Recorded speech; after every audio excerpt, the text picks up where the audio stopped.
बिस्मिल्लाहिर्रहमानिर्रहीम। हम कंटिन्यू कर रहे हैं अपनी lecture series on the subject of introduction to business. Chapter number 18 पे हम बात कर रहे हैं which is named as financial management. Last lecture में हमने फाइनेंशियल मैनेजमेंट के डिफरेंट एस्पेक्ट्स को अंडरस्टैंड किया। हमने ये देखा कि फाइनेंस है क्या, फाइनेंशियल मैनेजमेंट क्या होती है, फाइनेंस मैनेजर्स क्या होते हैं और what are the main responsibilities of those finance managers. अभी के लेक्चर में हम बात करते हैं फाइनेंशियल प्लानिंग क्या होती है। So first of all, understanding what financial planning is, it is related with analyzing the short term and long term money flows to the from and towards the firm. So basically हम किसकी बात कर रहे हैं? Money flow की।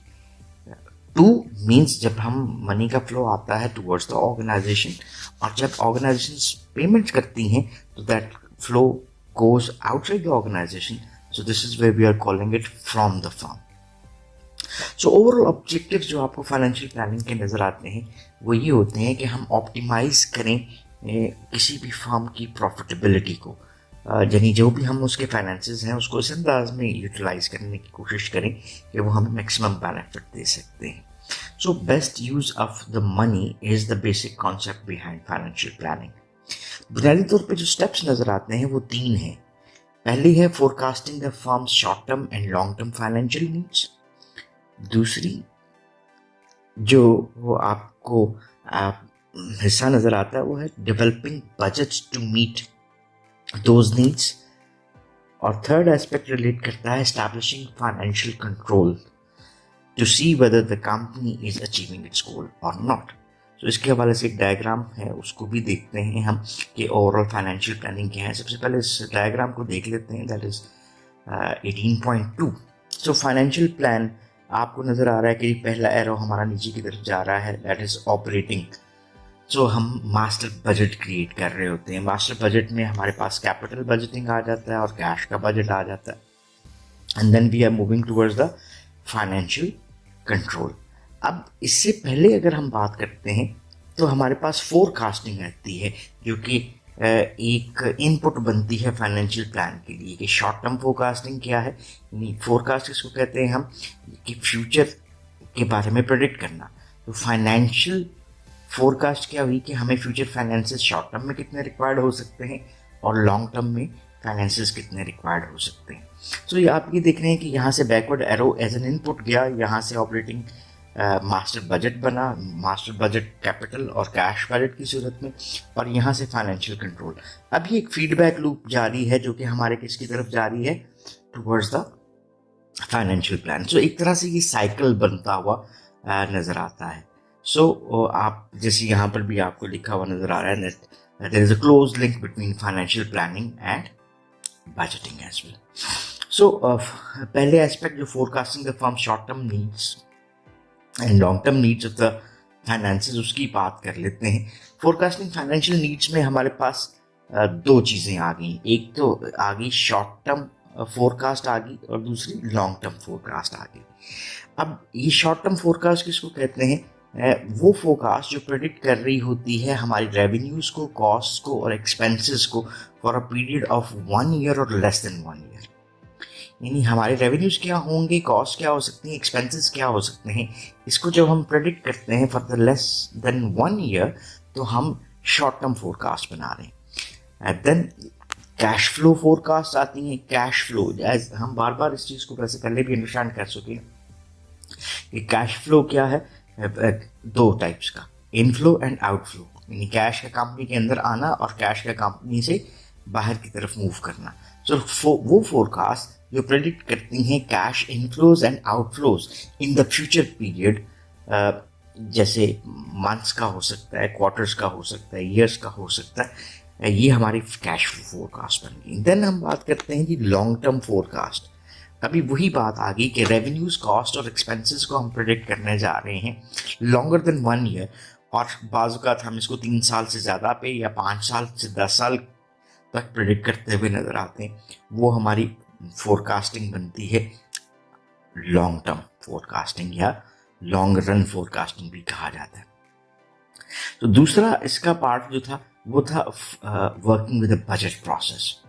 Budget है क्या, इसको पहले से अंडरस्टैंड करते हैं। एक बजट एक फाइनेंशियल प्लान है that set fourth managements expectation and on the basis of those expectations allocate the use of specific resources through the firm। यानी हम क्या कर रहे हैं, एक फाइनेंशियल प्लान में बजट को ये हैसियत देते हैं कि एक मैनेजर जो काम कर रहा है फाइनेंसेस के हवाले से, उसकी या मैनेजमेंट की एक्सपेक्टेशंस हैं क्या, और उसकी बुनियाद क्या बनती है कि जो हमारी एक्सपेक्टेशंस होंगी उसी की बिनाकर के ऊपर हम अपने रिसोर्सेज को एलोकेट करना चाहेंगे फार्म के यूटिलाइजेशन के लिए। यूजुअली इसकी सेवरल टाइप्स आपको नज़र आती हैं फाइनेंशियल प्लान में। इसमें हमारे पास कैपिटल बजट होता है, कैश बजट होता है, और ऑपरेटिंग और मास्टर बजट। तो इसको ब्रीफली देखते हैं कि what is capital budget. Capital budget हमारे लिए एक ऐसा बजट है जो हाईलाइट करता है एक फर्म की स्पेंडिंग प्लान्स को for major asset purchases that often require large sums of money. तो किसी भी फर्म में अगर हम उसके बिजनेसेस को देखते हैं तो lot of finances are required for capital, और उस कैपिटल के कॉन्टेक्स्ट में हमारी चीज़ें आ जाती हैं जो कि हमारे पास मेजर एसेट्स हैं जिसको परचेज करना कंपनी के ऑपरेशंस के लिए नेसेसरी होता है। देन हमारे पास है कि हमने चले जी अपने जो भी एसेट्स थे वो एक्वायर करिए, जिसमें लैंड भी आ गई, मशीनरी भी आ गया, इक्विपमेंट एक्सेट्रा। देन हम कैश की बात करते हैं, वो कैश जो कि आपको अपने ऑपरेशंस के लिए रिक्वायर्ड होता है। सो कैश बजट क्या है, ये एस्टिमेट करता है cash inflows and outflows during a particular period, जैसे वो मंथ्स भी हो सकते हैं और क्वार्टर्स भी हो सकते हैं। देन हमारे पास आता है ऑपरेटिंग और मास्टर बजट।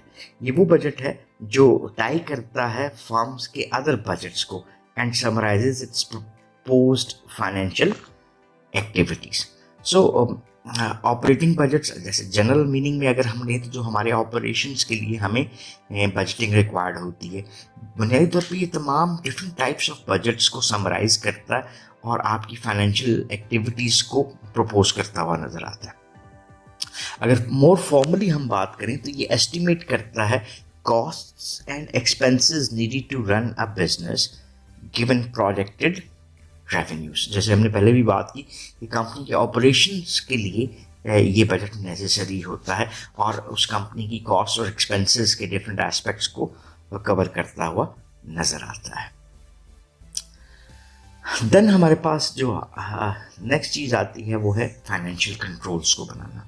फाइनेंसेस की इनपुट हमने कर दी, उसमें इनफ्लो भी आया और आउटफ्लो भी आया, लेकिन अगर हम फाइनेंसेस को मेजर नहीं कर सकते तो हमारे लिए किसी भी बिजनेस को सक्सेसफुल बनाना ज़्यादा डिफिकल्ट हो सकता है। तो फाइनेंशियल कंट्रोल्स हैं क्या? That is a process in which A firm periodically compares its actual revenues, costs and expenses with its budget. Budget में हमने कहा कि 10 रुपये इनफ्लो आएगा, हमारे पास 9 आया, 10% का डिफरेंस है। ये कब पता लगेगा? जब हमने फाइनेंशियल कंट्रोल रन किया। सो ये तो आ गई इनफ्लो की बात। अगर आउटफ्लो पे हमने 11 रुपये खर्च करने थे, हमने 13 रुपये खर्च कर दिए, तो मीन्स यहाँ पर भी आपको एक डेफिशिएंसी नज़र आ रही है जो कि overall setting, financial setting of the company उसको ख़राब कर, डिस्टॉर्ट कर सकती है। तो यहाँ पे आपको एक एग्जाम्पल भी नज़र आ रही है। सो हमने ये 3 एस्पेक्ट्स देख लिए यहाँ पर कि किसी भी कंपनी में जो फाइनेंशियल प्लानिंग है वो उसकी फोरकास्टिंग जो कि शॉर्ट टर्म और लॉन्ग टर्म में होती है उससे रिलेट करती है, उसकी बजटिंग से रिलेट करती है और उसके फाइनेंशियल कंट्रोल्स से रिलेट करती हुई नज़र आती है। नेक्स्ट इससे आगे भी मूव करते हैं और बात करते हैं कि क्यों कंपनी को ऑपरेटिंग फंड्स की ज़रूरत होती है। Why the company is in need of operating funds. There are few functions जिसके ऊपर हम बात करते हैं।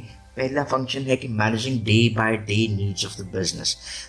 कोई भी कंपनी अगर काम कर रही है तो एवरी डे उसने कुछ एक्सपेंसेस करने हैं। सो डे बाय डे जो उनकी नीड्स हैं फाइनेंस की, उसको पूरा करने के लिए भी कंपनी को फंड्स चाहिए हैं। देन दूसरा है कंट्रोलिंग क्रेडिट ऑपरेशंस, तीसरा है एक्वायरिंग नीडेड इन्वेंट्री और चौथा है मेकिंग कैपिटल एक्सपेंडिचर्स। सो ये 4 एस्पेक्ट्स आपको नज़र आते हैं। इनको हम थोड़ा सा अंडरस्टैंड करते हैं briefly. Managing day by day needs of the business, ये क्या हो सकती हैं? Day by day needs of the business, just take example कि हमें कुछ इन्वेंट्रीज बाय करनी है, हमें कुछ इक्विपमेंट बाय करना है, हमें कुछ रिपेयर एंड मेंटेनेंस के लिए कुछ फाइनेंसेस चाहिए। ये वो चीज़ें हैं जो एवरीडे ऑपरेशंस के लिए नेसेसरी नज़र आती हैं। So this might be a finance which is required for the running of the organization or for the smooth operations of the organization. Then दूसरी चीज़ आ जाती है हमारे पास जैसे कंट्रोलिंग क्रेडिट ऑपरेशंस। अब कोई भी फाइनेंशियल मैनेजर है, उसके वाले से बात करें तो he knows that it in today's highly competitive business environment, making credit available helps keep current customers happy and help attract new ones. So controlling credit operations, अब credit, for instance, मैं इसको सादा जुबान में बात करता हूँ तो मैंने अपने कस्टमर्स को क्रेडिट पे स्टॉक्स दे दिए, उधार दे दिया, और it might increase the overall sales of the organisation. लेकिन इसका क्या मतलब है कि आपने सेल तो आज की है, लेकिन you might be getting that revenue after a while. जैसे चलें जी, फॉर इंस्टेंस मैं कहता हूँ 10 डेज क्रेडिट है, 30 डेज क्रेडिट है, तो आज आपने चीज़ बनाकर तो दे दी, उस चीज़ को बनाने में जो पैसे लगे थे वो तो आपके लगे, लेकिन आपको उसका रेवेन्यू अभी नहीं मिला, वो 1 महीने बाद मिलेगा। इस कॉन्सेप्ट को हम क्या कह रहे हैं, जो पैसे हमें मिलने हैं अभी वो हमारे अकाउंट रिसीवेबल्स कहलाते हैं, ये क्रेडिट अकाउंट्स है।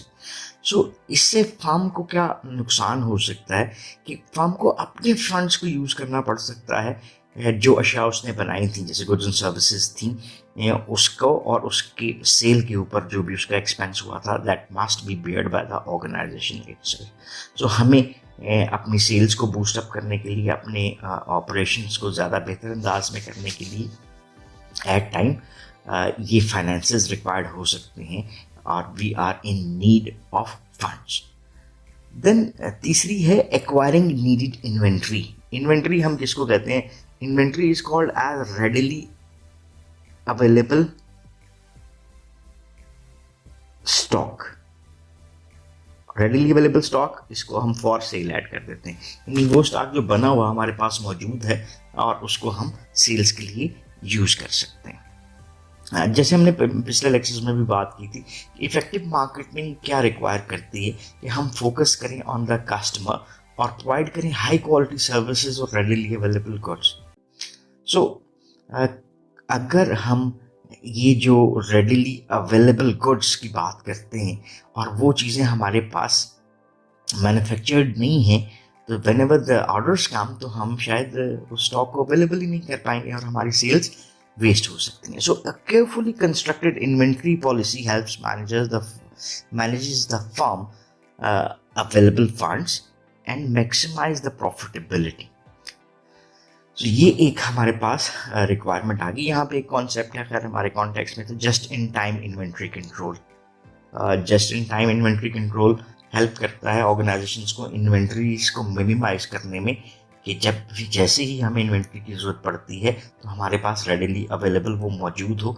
इससे हमारी वेयर हाउसेज की कॉस्ट जो है वो निस्बतन रिड्यूस हो सकती है। खैर आगे चलते हैं और बात करते हैं, नेक्स्ट जो ज़रूरत है वो है मेकिंग कैपिटल एक्सपेंडिचर्स। तो कैपिटल एक्सपेंडिचर्स हम किसको कह रहे हैं? ये मेजर इन्वेस्टमेंट्स हैं वो जो कि आपको either tangible long term assets की सूरत में नज़र आती हैं। अब टेंजिबल लॉन्ग टर्म एसेट्स क्या हो सकते हैं? जैसे लैंड है, बिल्डिंग है, इक्विपमेंट है। सो ये आपके पास टेंजिबल की जनरल मीनिंग्स अगर हम देखें तो वो चीज़ इसको हम छू कर देख सकते हैं। सो लैंड, बिल्डिंग, आपका इक्विपमेंट, ये वो तमाम चीज़ें हैं जो कि आपको फिजिकली प्रेजेंट नज़र आती हैं। और देन फिर इंटेंजिबल एसेट्स क्या है?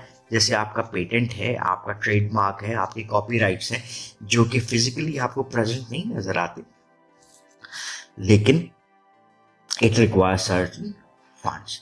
सो आपके कैपिटल एक्सपेंडिचर्स जो हैं उनको मीटअप करने के लिए भी आपको फंड्स की रिक्वायरमेंट होती है, और these are considered as the major investments of the firm.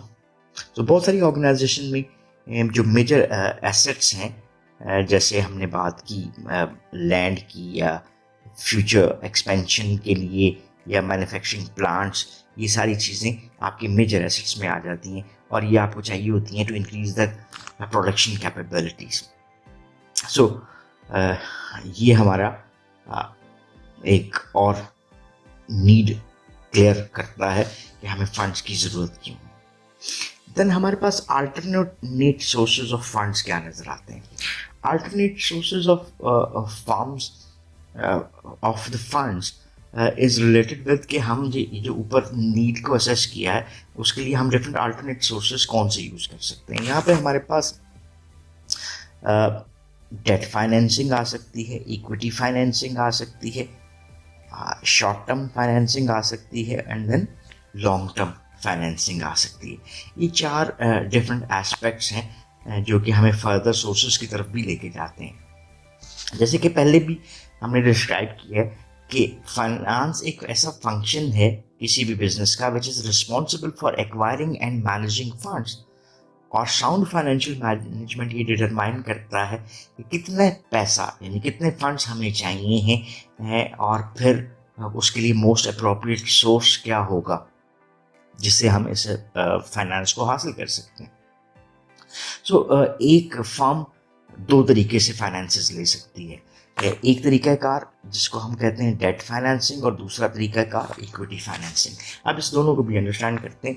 Date financing क्या है? Funds raised through various forms of borrowing that must be repaid. Debt उधार को कह रहे हैं, यानी हमने किसी भी ऐसे तरीकेकार से फाइनेंस लिया है जो कि हमें एज आ डेट या उधार के तौर पे है जिसको हमने किसी लेटर टाइम पे वापस करना है। और इक्विटी फाइनेंस हम उसको कहते हैं वो मनी जो रेज की जाती है from within the firm और फ्रॉम ऑपरेटिंग और through the sales of ownership in the firm. तो जनरल मीनिंग अगर हम बात करते हैं तो इक्विटी किसको कहते हैं? ओनरशिप को, यानी वो पैसा जो मलकियत किसकी बनता है? कंपनी की जाती मलकियत होता है, चाहे वो मेरा अपना पैसा हो, चाहे मुझे सेल से मैंने हासिल किया हो, एक्सेट्रा। सो ये हमारे पास दो सोर्सेज आ जाते हैं कि आइदर एक फर्म जो है फाइनेंसेस एक्वायर कर सकती है बाय डेट और बाय इक्विटी।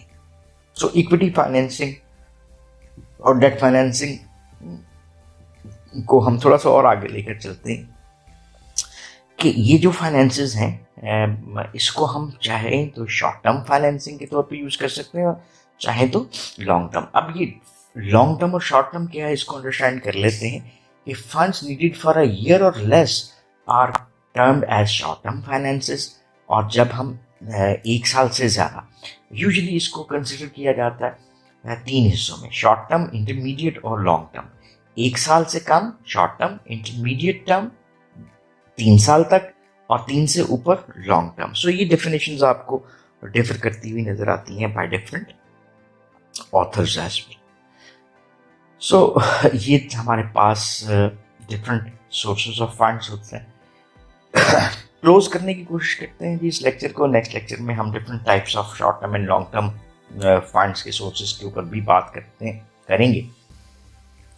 आज अभी के लेक्चर में हमने बुनियादी तौर के ऊपर कुछ डिफरेंट कॉन्सेप्ट्स को देखने की कोशिश की और वो कॉन्सेप्ट रिलेट करते थे कि हमारी फाइनेंशियल प्लानिंग होती क्या है।